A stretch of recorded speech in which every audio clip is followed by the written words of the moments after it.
دوسرا وہ سبب جس کی وجہ سے شعبان کی 15ویں رات اور شعبان کے 15ویں دن کا اہتمام ہوتا ہے، شب برات کا اہتمام ہوتا ہے، وہ احادیث ہیں جو روایت کی جاتی ہیں۔ اب ہم نے میرے بھائیوں ان چند ایک احادیث کا جائزہ لینا ہے، دیکھنا یہ ہے کہ کیا یہ قابل اعتماد ہیں، کیا یہ صحیح اور مستند روایات ہیں، یا ایسی روایات ہیں جو جناب رسول اکرم صلی اللہ علیہ وسلم کی طرف جھوٹ بول کر منسوب کر دی گئی ہیں۔ اور یہاں پہ ہم نے یہ نہیں بھولنا کہ نبی صلی اللہ علیہ وسلم فرماتے ہیں من کذب علی متعمدا فلیتبوأ مقعدہ من النار،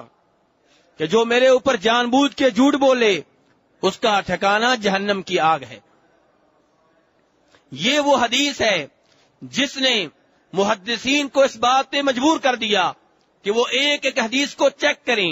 ایک ایک حدیث کا جائزہ لیں، ایک ایک حدیث کو بیان کرنے والے افراد اور علماء کا جائزہ لیں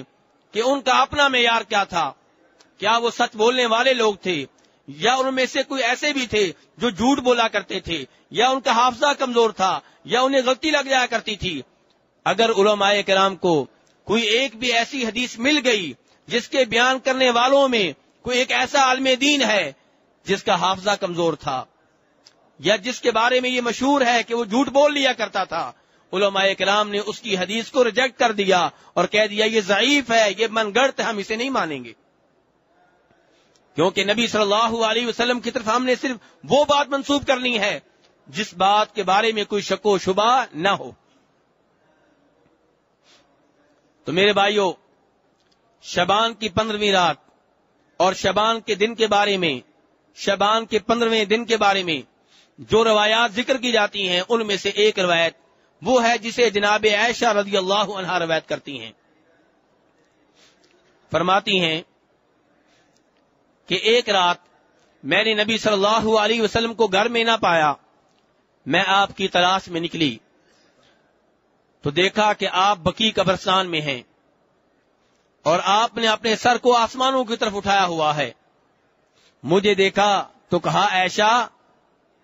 کیا تم اس بات سے ڈرتی ہو کہ اللہ اور اللہ کے رسول تمہارے اوپر ظلم کریں گے؟ تو جناب عائشہ کہنے لگیں میں نے یہ سوچا تھا کہ شاید آپ مجھے چھوڑ کے اپنی کسی اور بیگم کے پاس جا چکے ہیں۔ تو نبی صلی اللہ علیہ وسلم نے اس وقت فرمایا کہ اللہ تبارک و تعالی شعبان کی 15ویں رات، شعبان کی 15ویں رات کو آسمان دنیا پہ نزول فرماتے ہیں اور پھر یہ ندا لگاتے ہیں کہ کون ہے جو مجھ سے اپنے گناہوں کی معافی مانگے میں اسے معاف کر دوں، کون ہے جو مجھ سے رزق مانگے میں اس کو رزق دے دوں۔ اس طرح کی ندا اللہ تبارک و تعالیٰ لگاتے ہیں اور پھر فرمایا کہ اللہ تبارک و تعالیٰ اس رات عربوں کے مشہور قبیلہ کلب قبیلے کا نام ہے، اس قبیلے کی بکریوں کے بالوں کے برابر لوگ جو ہیں بلکہ ان سے زیادہ لوگوں کو معاف کر دیتے ہیں۔ یہ روایت جناب عائشہ بیان کر رہی ہیں رسول اکرم صلی اللہ علیہ وسلم سے کہ آپ نے فرمایا کہ شعبان کی 15ویں رات کو اللہ تبارک و تعالی کتنے لوگوں کو معاف کرتے ہیں؟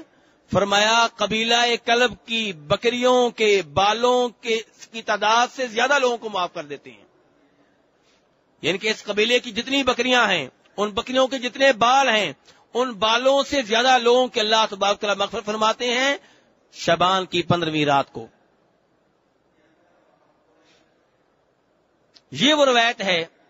جسے بیان کیا امام ترمذی رحمہ اللہ نے، اور آپ جانتے ہیں امام ترمذی ایک مشہور و معروف محدث ہیں، مشہور و معروف امام ہیں جن کی کتاب سنن ترمذی ہے۔ وہ فرماتے ہیں کہ میں نے اس حدیث کے بارے میں اپنے استاد امام بخاری سے پوچھا کہ یہ حدیث کیسی ہے،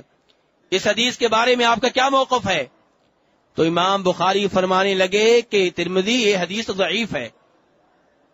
یہ حدیث ضعیف ہے، کیا مطلب؟ ناقابل اعتماد ہے، یہ مستند روایت نہیں ہے. اور وجہ یہ بیان فرمائی کہ اس حدیث کو بیان کرنے والوں میں ایک آدمی ہے جس کا نام ہے حجاج ابن ارطا. وہ اس حدیث کو بیان کرتا ہے یحییٰ ابن ابی کثیر سے، جبکہ یحییٰ ابن ابی کثیر اور حجاج ابن ارطا کی کبھی آپس میں ملاقات ہی نہیں ہوئی. جب آپس میں ملاقات نہیں ہوئی، ایک دوسرے سے احادیث سننے سنانے کا موقع نہیں ملا، پھر حجاج یہ حدیث یحییٰ سے کیسے روایت کر رہا ہے؟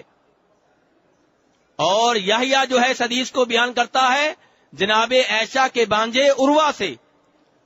اور یحییٰ اور عروہ کی آپس میں حدیث سننے سنانے کے سلسلہ میں کوئی ملاقات ثابت نہیں ہے. اور پھر عروہ اس حدیث کو روایت کرتے ہیں جناب عائشہ سے. اب ہم کیسے مان لیں کہ جناب عائشہ نے یہ حدیث بیان کی ہے، جبکہ ان سے حدیث نقل کرنے والے نیچے جو ہیں حجاج ابن ارطا اور یحییٰ ابن ابی کثیر، وہ اپنے اپنے استادوں سے حدیث سننے سنانے کے سلسلہ میں نہیں ملے. تو جب یہ عیب آ گیا، یہ کمزوری آ گئی، تو اس حدیث کو مانا نہیں جا سکتا. یہ ضعیف حدیث ہے، ناقابل اعتماد ہے. اور یہ کس نے بیان کیا ہے؟ حدیث کے امام امیر المؤمنین جناب محمد ابن اسماعیل البخاری رحمہ اللہ نے. تو پتہ چلا کہ اس حدیث کو بنیاد بنا کے شعبان کی 15ویں رات کی کوئی فضیلت بیان کرنا یا اس کا عقیدہ رکھنا درست نہیں ہے، بلکہ یہ جناب رسول اکرم صلی اللہ علیہ وسلم سے حدیث نقل کرنے کے سلسلہ میں جو احتیاط روا رکھنی چاہیے اس سے ہٹنے کے مترادف ہے.